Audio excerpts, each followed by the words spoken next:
Hello friends, Assalamu alaikum. I am your teacher Taimur Abbas Larik. Welcome to my channel Get Knowledge. I request you all please subscribe my channel.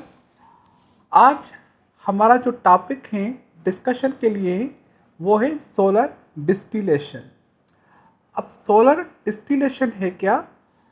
Solar distillation is a process that uses solar energy to purify water by harnessing the heat from the sun. It involves the conversion of contaminated or salted water into clean drinkable water through evaporation and condensation.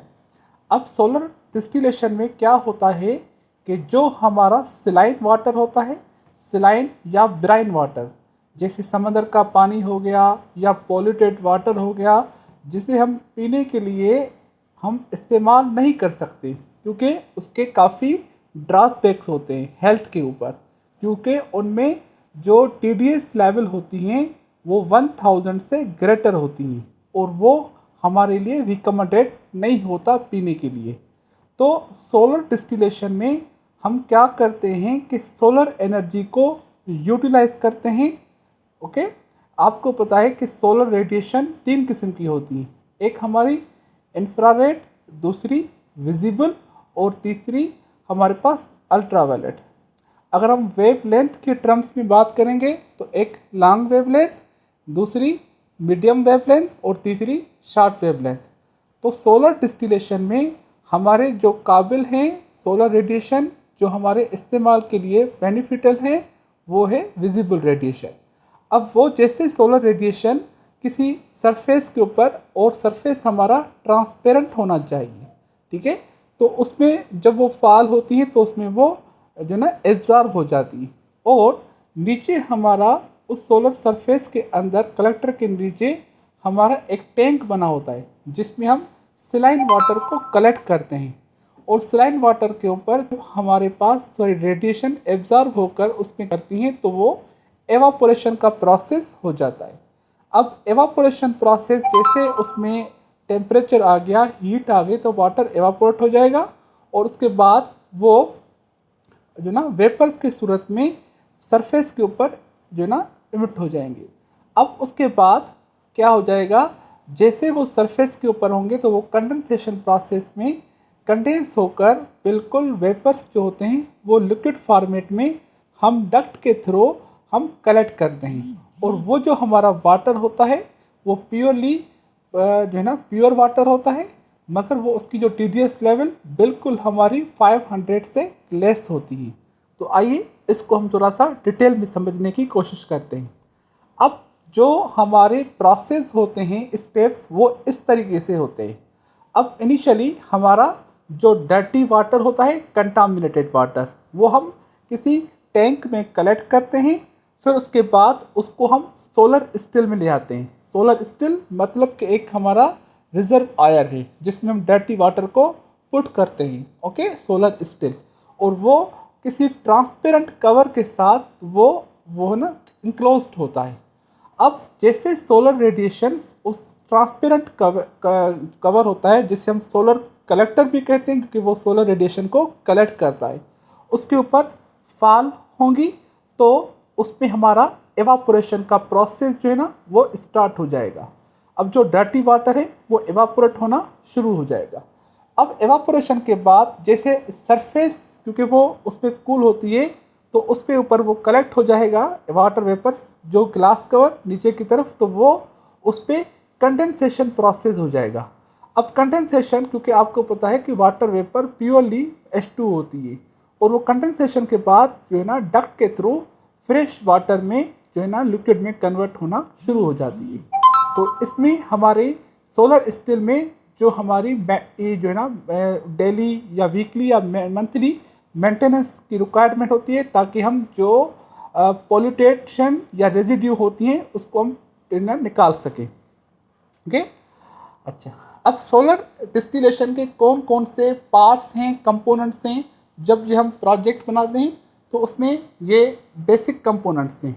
एक हमारा solar collector जो usually transparent cover होता है जिसमें हम solar radiation जो है ना कलेक्ट करते हैं। ज़ाहिर है ट्रांसपेरेंट कवर, ठीक है, जिसमें सोलर रेडिएशन फॉल होती है।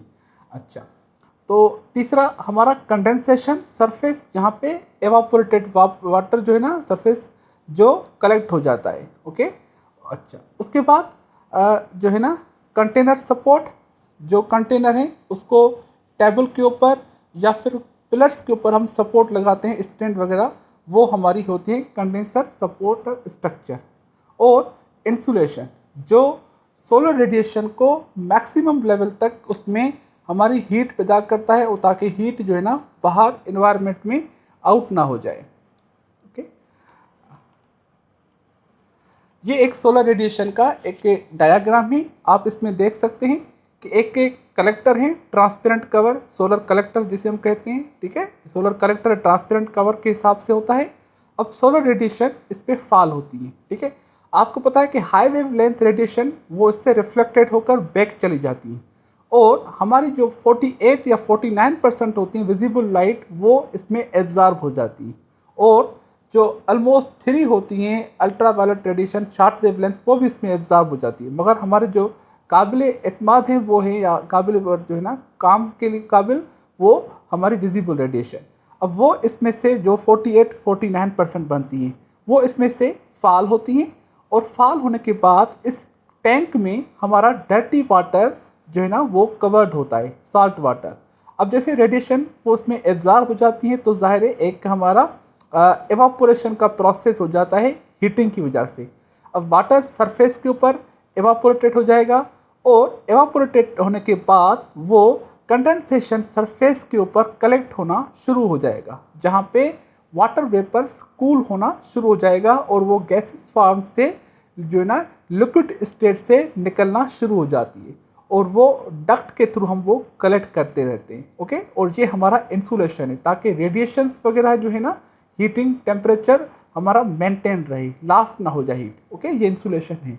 अच्छा, how solar distillation works, solar still design. अब सोलर स्टिल एक मेन कंपोनेंट है। A shallow basin with a transparent cover is used, जिसके ऊपर हम एक कवर लगा देते हैं। Okay, the basin is black to absorb more heat.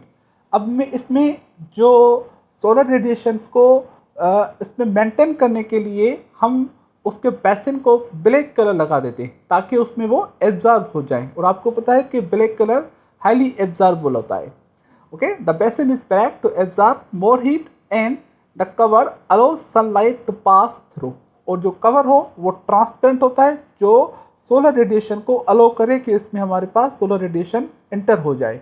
और बेस जो होता है, जहाँ पे वाटर कलेक्ट होता है, वो ब्लैक कलर का होता है, ताकि वो उसमें एब्जॉर्ब हो जाए।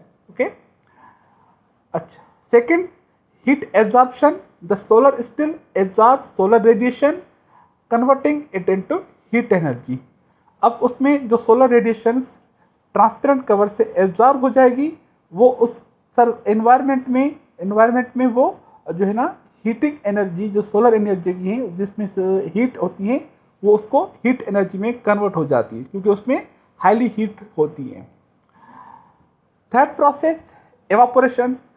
The heated water in the basin evaporates and it is temperature rise, turning it into vapor. अब जाहिर है कि जब हीट एनर्जी होगी तो वो हीट एनर्जी वाटर सरफेस के ऊपर उसका टेम्परेचर राइज करेगा, ठीक है। तो टेम्परेचर डिफरेंस होने की सूरत में वो हमारा जो वाटर है टेम्परेचर राइज होने की सूरत में एवापोरेटेड होना जो शुरू हो जाएगा, और वो लिक्विड से वेपर फॉर्म में आना शुरू हो जाएगा।